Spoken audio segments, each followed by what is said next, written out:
చూడండి, రాజమండ్రిలో జరిగినటువంటి సంఘటన, ఆ ప్రియాంక అనే ఒక వైద్య విద్యార్థిని మీద కారెక్కించి వెళ్ళిపోయాడు ఒక దుర్మార్గుడు. ప్రసాదిత్య మాల్లో జరిగినటువంటి సంఘటన ఈ వారం అంతా మనం చూస్తున్నాం విషయాలు. సరే, అంతా బాగానే ఉంది. బయటకు వచ్చారు, గేట్ దగ్గర సీసీటీవీ ఫుటేజ్ లో మనం చూసాం. ఆ వెనక నుంచి ఢీ కొడుతూ 3 సార్లు జర్కిలిస్తూ పాపం బైక్ లో సినిమా చూసి వెళ్ళిపోతున్న వైద్య విద్యార్థిని మీద, ఆమె స్నేహితుడి మీద అసలు ఎంత దారుణం అంటే, కారు ఎక్కించి తొక్కుకునేది పుచ్చకాయని తొక్కినట్టు తొక్కుంటూ వెళ్ళిపోయారు కారు మీద.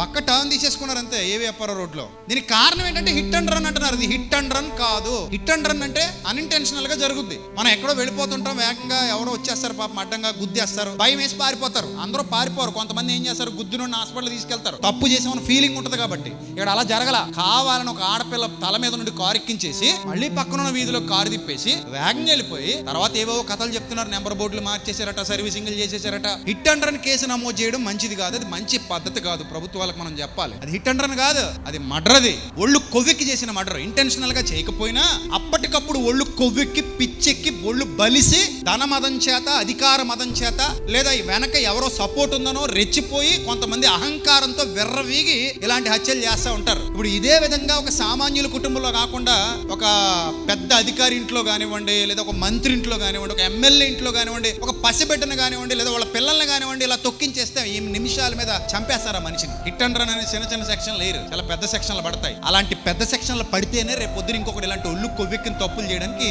భయపడతాడు. అరే, మానవత్వం అన్నోడు రోడ్డు మీద యాక్సిడెంట్ అయితేనే ఆగి అంబులెన్స్ ఫోన్ చేసో లేదా తన బండి మీద ఎక్కించుకుని తీసుకెళ్లి రక్తదానం చేసి ప్రాణదానం చేసే మంచి వాళ్ళు ఉన్న సమాజం ఇది. చివరికి ఎలాంటి వాళ్ళు తయారవుతున్నారంటే శాడిస్టులు, మూర్ఖులు, గర్వాంధులు తయారవుతున్నారు. ఇలా తొక్కించుకుంటూ వెళ్ళిపోతే ఇంకెవరి మీద ఎవరికి ఇచ్చేస్తారో బండ్లు వైను వాళ్ళకాడు ఉండదు. ప్రతి కేసు హిట్ అండ్ రన్ లో పడేస్తే ఎవరికాడు బెయిల్ తెచ్చేసుకుని సమాజంలో హ్యాపీగా తిరుగుతాడు. రేపు పొద్దున ఇంకో 10 మందిని పుచ్చకాయలు దొక్కినట్టు దొక్కేస్తాడు. ఆ పాప వాళ్ళ అమ్మా నాన్న ఎంత ఏడుస్తారు, లక్షలు ఖర్చు పెట్టి చదివించుకుంటున్నారు ఆ పాపని. ఆ పాప లాంటి వాళ్ళు బతికితే 10 మందికి వైద్యం చేస్తారు, ఎలాంటి వాళ్ళు బతికితే 10 మందిని నాశనం చేస్తారు. తప్పని తెలిసినందుకే పారిపోయారు, ఒప్పని తెలిస్తే అక్కడే ఉంది కదా. సో హిట్ అండ్ రన్ వేయకూడదు, సెక్షన్లు మార్చాలి. మన పిల్లలు స్కూల్కి వెళ్తున్నారు, మన పిల్లలు బయట తిరుగుతున్నారు, మన పిల్లలు బైకుల మీద వెళ్తున్నారు, కార్ల మీద వెళ్తున్నారు. ఇలా తొక్కించుకుపోయే వ్యవహారాలు వస్తే ఇంకెవరో పిల్లల్ని రోడ్డు మీద వదిలే పనే ఉండదు. అంత కళ్ళు మూసుకుపోయిన తనం ఉండకూడదు. వ్యవస్థ రోజు రోజుకి అంత బలహీన పడిపోతుంది. మనం మౌనంగా ఉండటం వల్ల, ప్రభుత్వాలు మౌనంగా ఉండటం వల్ల ఒక్కడికి గట్టిగా జలకాయ తగిలితే మిగిలిన వాళ్ళు జాగ్రత్త పడతారు.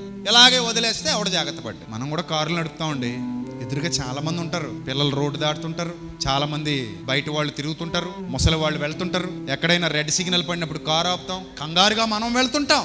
అలాంటి సందర్భాల్లో కూడా కారు ఆపుతాం. ఎంత కంగారు ఉన్న మనుషులు దొక్కిచ్చేస్తామా, ఎంత కోపం ఉన్న మనుషులు దొక్కిచ్చేస్తామా, ఎంత ఒళ్ళు పొగరున్న మనుషులు దొక్కిచ్చేస్తామా? తొక్కించంగా. అలా తొక్కించిన వాళ్ళ కారుని కూడా లోపలేసేయాలి, వాళ్ళనే లోపలేసేయాలి, వాళ్ళని బయటికి రానివ్వకూడదు. అసలు నన్ను అడిగితే అలాంటి వాళ్ళని ఉరి తీసి పడేయాలి.